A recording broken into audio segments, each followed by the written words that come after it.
Picture this. You're on a school bus going to school in the early morning.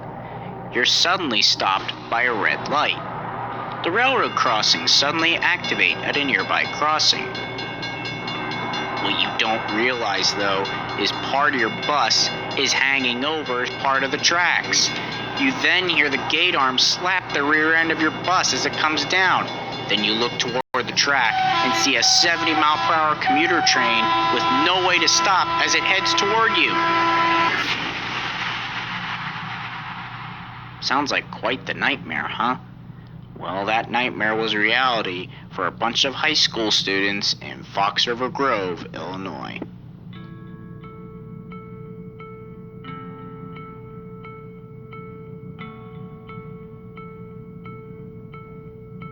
On October 25th, 1995, Metra Express 624 is departing Crystal Lake Station bound for Chicago. It departs at 7 a.m. right on time. 624 is often known as the Flyer, since it skips most stations at over 90 miles an hour as it heads down the Windy City. However, the buses at Crystal Lake School District were not having such morning luck. Most of the buses were departing on time at around 6:15 a.m., but the driver for School Bus 103 that was supposed to run Route 47/155 to Cary Grove High School didn't show up for work, so 54-year-old Patricia Kattenkamp, a safety supervisor, would have to substitute that day. She had prior experience with bus driving, but she was still rather new to this route. By the time she was ready to leave, the bus was already 20 minutes late. It was a rather cold fall morning, so some of the students still waiting outside had to quote-unquote huddle together to keep warm. The first two kids were picked up at the first stop at 6:55 a.m. The two helped to guide her through the route so she knew exactly where to go. By 7:05, the roads were backing up with the typical rush hour traffic. But as for 624, it was flying down the tracks at 60 miles an hour with no traffic stopping it. At 7:10, the last of 39 kids finally got on the bus. So now it was time to get to school. Freshman John Abson sat in the third row after sophomore Joe Calty, who stated that the back was for upperclassmen like himself and the front was for freshies like John. That little move would prove critical later. Seconds later, the train and bus's paths had to intersect at the Algonquin Road railroad crossing. They were approaching it around the same time, but the bus got there first. Kattenkamp stopped, looked, and listened, but she said she saw no train coming and proceeded across. But immediately after she started moving, a red traffic light stopped her at the other side of the crossing at an intersection. Behind the bus was Jim Hummela. He was stopped behind the bus and noticed a headlight from the approaching Metra.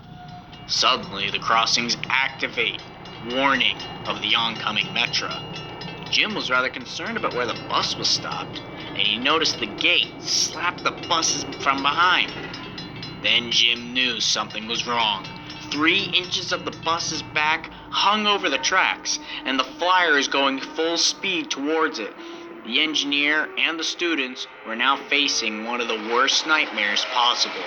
The engineer could only slam his brakes, blow his horn, and pray the bus got out of the way. The kids at first joked about the situation, but when they saw how fast the train was approaching them, they began to panic and scream at the back of the bus. Then Jim realized that it's the Flyer coming through. The kids were freaking out. They were screaming, "There's a train coming! There's a train coming! Move! Move!" Some of them even tried to make efforts to get out of the bus on their own. Jim Hummela behind the bus was yelling, "Go! Go! Go!" Patricia Kattenkamp, however, was confused from the screaming and didn't understand. Sadly, no one's prayers were answered.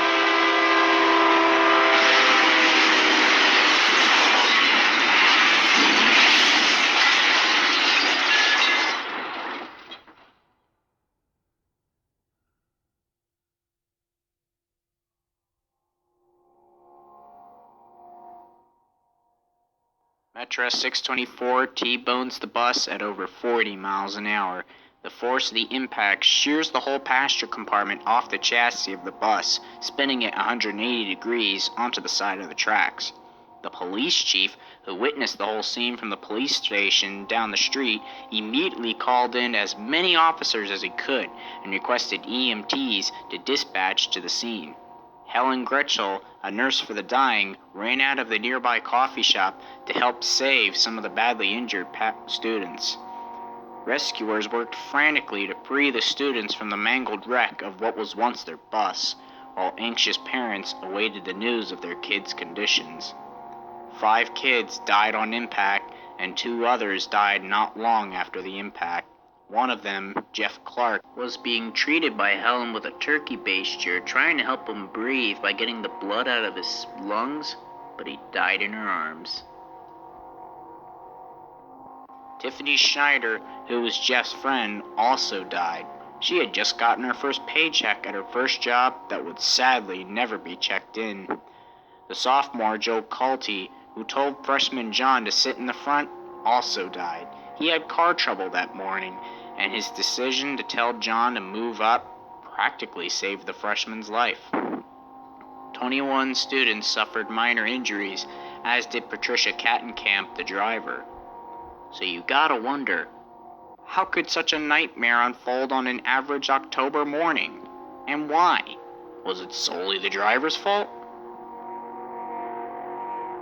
The NTSB investigation found several factors to the crash. First off, the crossing was badly designed. These kind of intersections are known as interconnected crossings because of the need to link the railroad signals to the road signals to ensure safe passage. The crossing was one of an inherently dangerous design in that a long vehicle could be trapped partially on the crossing while being held by a red light at the intersection. At the crossing itself, the distance between the crossing and the stop line was 30 feet. The bus, 38 feet long. If the driver realized this danger, she would have been forced to pull through the red light to clear the tracks when the crossing's activated. Some witnesses said there was a car preventing the bus from moving any forward, but investigators dismissed this theory as it was proven false. She could have pulled forward, but she didn't. Also, according to tests conducted by the NTSB, the warning lights on the railroad crossing activated 20 seconds before the arrival of the metro train. However, the traffic lights clearing the rail intersection only allowed cars to clear 18 seconds after they activated, giving cars only 2 to 6 seconds to clear the tracks. Roadway signal timing was under the jurisdiction of Illinois Department of Transportation, while railway timing was under the jurisdiction of the Union Pacific. No communication took place between both parties regarding interconnected signal timings. It was reported that the crossings had originally been given a safe margin pass, but have been modified some months previously to allow a pedestrian crossing cycle, overlooking the possible consequences of the railroad crossing. The signal would rest in the walk indication for pedestrians during the morning commute period, but when a train is detected, this interval must be ended, which takes up about 12 seconds of the warning time as the train approached. Pedestrian volumes at this crosswalk were extremely light, according to a survey conducted by the village of Fox River Grove in May 1996. IDOT traffic engineers responsible for establishing signal timings should have recognized that in this particular case, resting in the walk carries substantial risk and virtually no benefit, and should have not allowed the traffic signal to rest in the pedestrian walk interval. If the traffic signal had not been serving the non-existent pedestrian, the bus would have had a green light 12 seconds earlier than it did, and the collision may have been avoided. In addition, the thumb wheel setting on the crossing processor that determines how long it takes before the crossing fully activates was reduced from 30 seconds to 25 seconds 2 weeks before the crash. Union Pacific officials, however, stated that the new value was still above the FRA's limit of 20 seconds. However, that doesn't excuse the driver from anything. Patricia Kattenkamp failed to properly judge the distance between the railroad tracks and the stop line at the traffic signal across the tracks. The failure of the judgment meant that around 3 inches of the back of the bus hung over the nearest rail, while the body of the metro train extended 3 feet past the rail. All the injuries were sustained during this initial impact.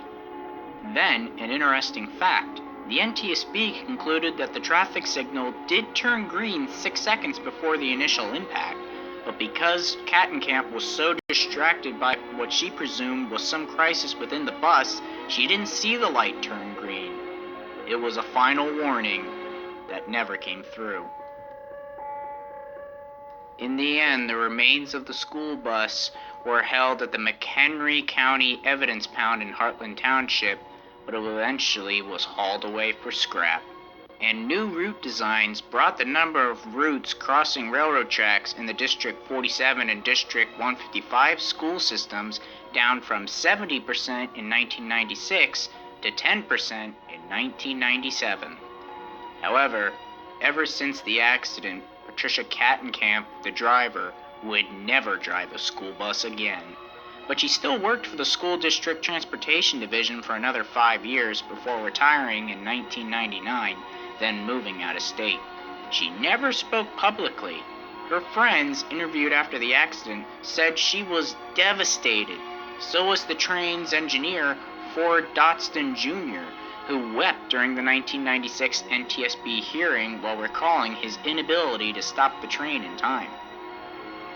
A large granite memorial and 2 plaques were placed in memory of the 7 students killed in the crash near the site. The Fox River Grove Public Library was renamed the Fox River Grove Memorial Library, which includes an outdoor memorial seating area with the names of the 7 students. A memorial outside the high school the bus was headed to was also added. 23 years have passed since the accident. Bus routes now don't go over train tracks as often across the United States, so hopefully an accident like this never happens again.